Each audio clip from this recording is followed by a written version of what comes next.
آج کے جمعۃ المبارک میں میری گفتگو کا موضوع ہے عظمت سیدنا حضرت امیر معاویہ رضی اللہ تعالی عنہ۔ چونکہ رجب المرجب کی 22 تاریخ کو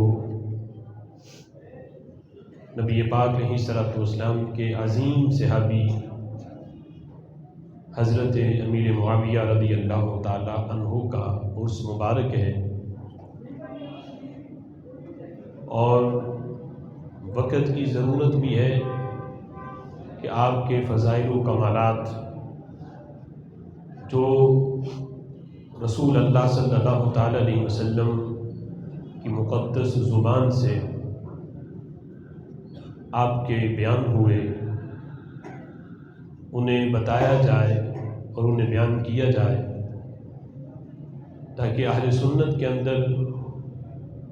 تیزی سے جو یہ وائرس پھیلتا جا رہا ہے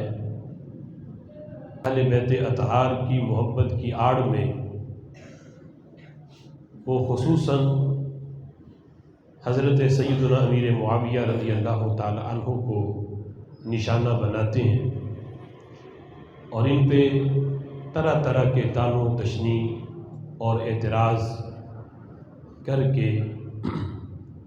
نہ صرف ان کی عظمت کا انکار بلکہ ان کی صحابیت کا بھی انکار کیا جاتا ہے۔ تو یہ وقت کی ضرورت ہے کہ اہل سنت کے عقائد کے تحفظ کے لیے ان کی عظمت اور ان کی شان کو بیان کیا جائے کہ رسول اللہ صلی اللہ تعالی علیہ وسلم کی نسبت اور آپ کی صحبت کی وجہ سے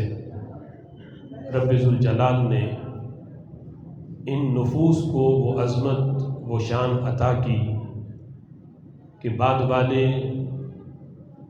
سال ہا سال بندگی کرتے رہیں، وہ رسول اللہ صلی اللہ علیہ وسلم کے کسی بھی صحابی کے قدم سے لگنے والی خاک تک بھی نہیں پہنچ سکتے۔ یہ رسول اللہ صلی اللہ تعالی علیہ وسلم کی نسبت کا اثر ہے۔ اور پھر حضرت سیدنا امیر معاویہ رضی اللہ تعالی عنہ وہ عظیم صحابی ہیں جن کی ہمشیرہ حضرت ام حبیبہ رضی اللہ تعالی عنہا جو ام المؤمنین ہے،